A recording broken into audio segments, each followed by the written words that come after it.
Good morning, readers. Welcome back to my channel, Books, Ink, and Paper. I'm Lori, and it is almost election day. And while I'm not here to talk to you about political views or who you should vote for in the United States, I am here to talk to you about books that I have enjoyed or that I want to read that have a political theme to them. And maybe that's something that you'll enjoy in the next week or two or five or before the end of the year. But they're just books that I think are fun and maybe will take our minds off of what's really happening in the political world in the United States, where we're so divided and so it's so disconcerting in so many ways. I left my earbuds in. Didn't mean to do that. So let's start with the books that I have read and enjoyed. And the first one on my list is The Hunger Games trilogy by Suzanne Collins. This is a young adult trilogy that I read years ago. I will never forget. It was over 10 years ago for sure, because I remember living in the other house and my daughter-in-law saying, "Hey, there's this book that a friend of ours recommended. Have you read it?" I said no. She told me about it. I ended up getting it soon. She had read it and really liked it, and it became a family favorite for sure. And this trilogy follows a young woman named Katniss, and she lives in a very different apocalyptic kind of world where the capital rules everyone. And once a year, they decree that the Hunger Games will occur, and one person from each, what are they called? Not houses. What are they called? Goodness.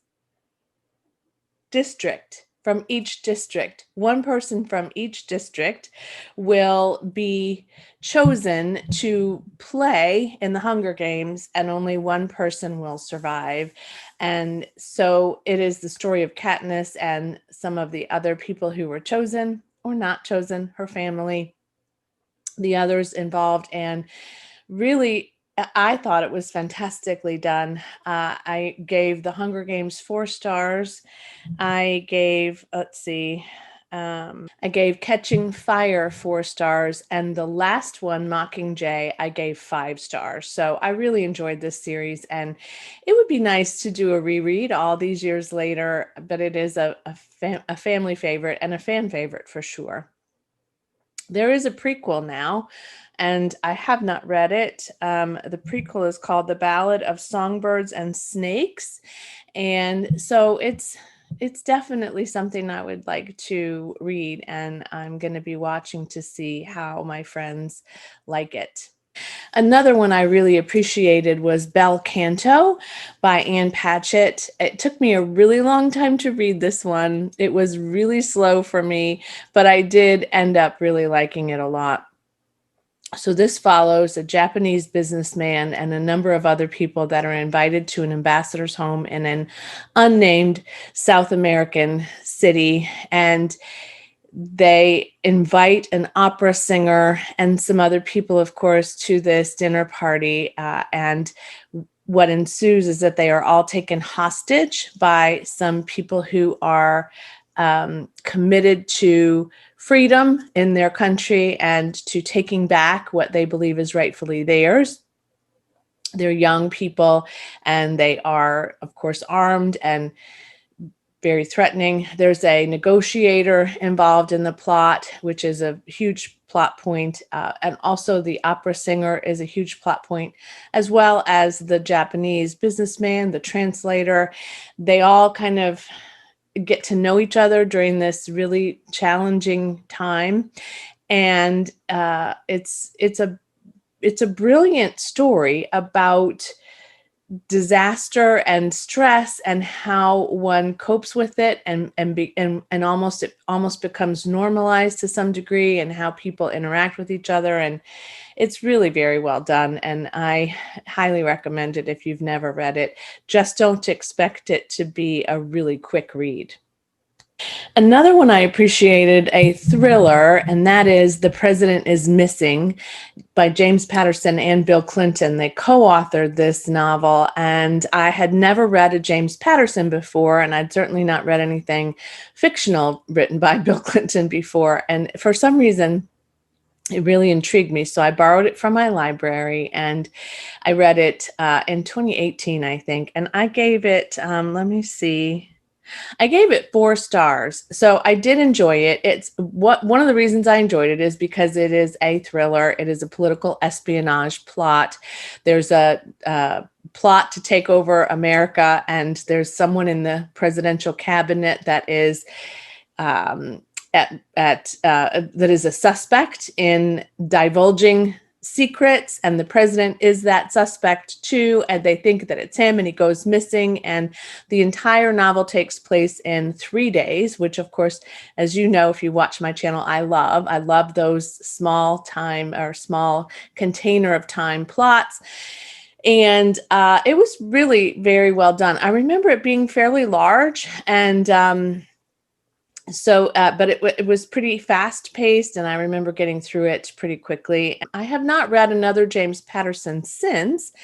That doesn't mean I won't, but this particular one to me just reminds me of political intrigue and spies and espionage and secrets and drama and trying to save America. Okay, another one I really enjoyed, and I would say not everybody did, is The Casual Vacancy by J.K. Rowling. This one I got when it first came out. I remember pre-ordering it. I was so excited about it, and a lot of people were, and they didn't really enjoy it, but I really did. I also gave this one 4 stars. I think what maybe threw people off was that this was not a Harry Potter fantasy. This was a really gritty, challenging plot, and they weren't used to that with J.K. Rowling. And so I think that for a lot of people that was a problem. But this follows a small town in England that has a board of, what do they call them in England?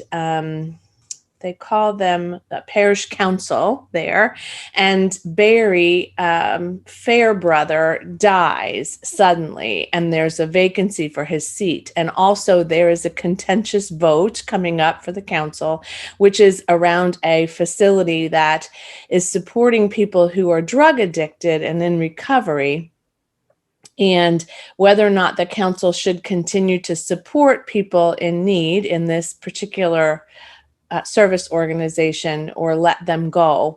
And what is also sort of a parallel process plot in this novel is that there is a character who's being neglected and abused by her mom, who's drug addicted. And so there's just, it's heartbreaking, and it's full of political council drama and small town politics and people trying to sway other people in their vote.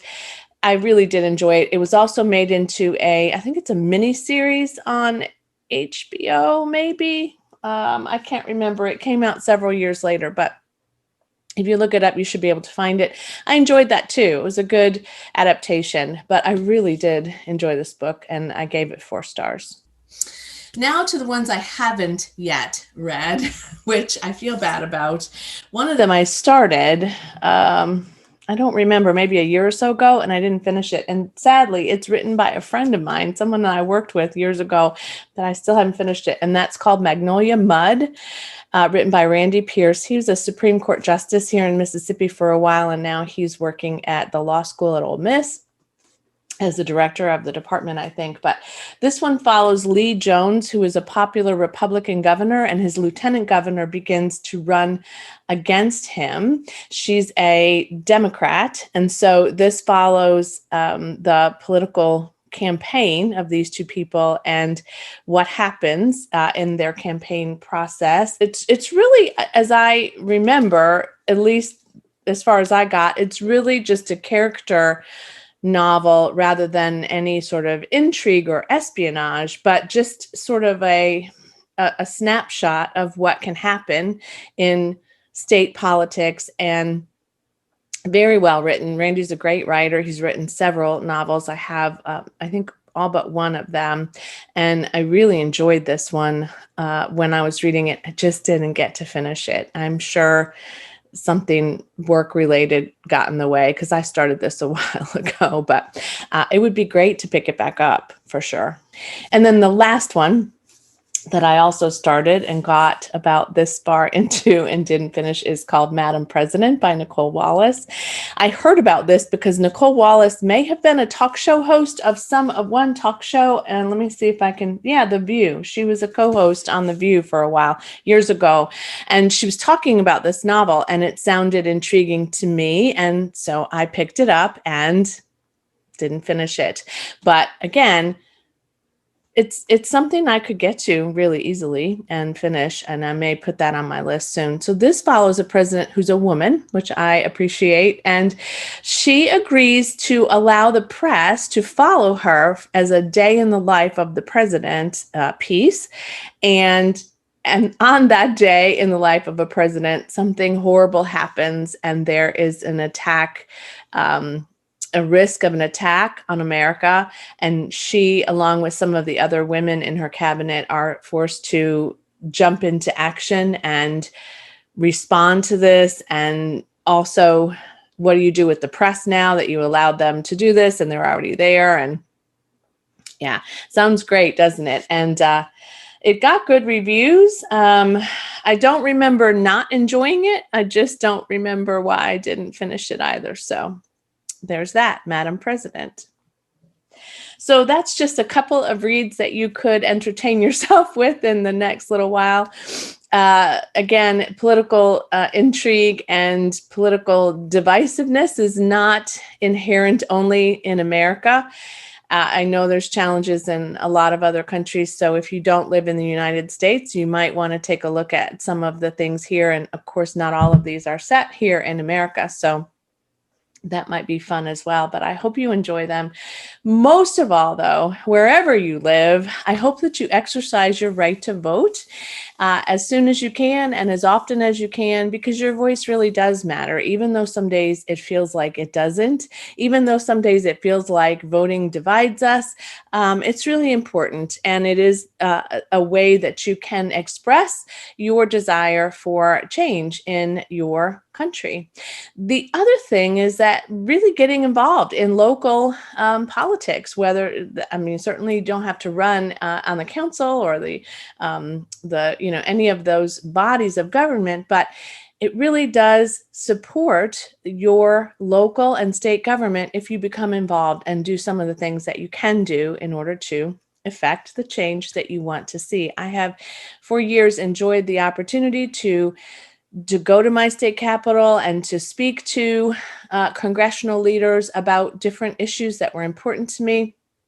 Some of them were issues that I was working within, and some of them now are issues that I support as a volunteer. So if you've never done it, it's a really fun thing to do. If you've never visited those spaces, the Supreme Courts, the capitals, listened to votes and hearings and those kinds of things, I really think it's a wonderful thing to do, even if you're just visiting into DC for a little bit here in the States. It's very fascinating, and I highly recommend it. So I hope you enjoy these. I hope it's not just me. I did live in DC for a few years, and so it was always very exciting to me to live in the seat of our government. But hopefully these kinds of things excite you too. Let me know if they do.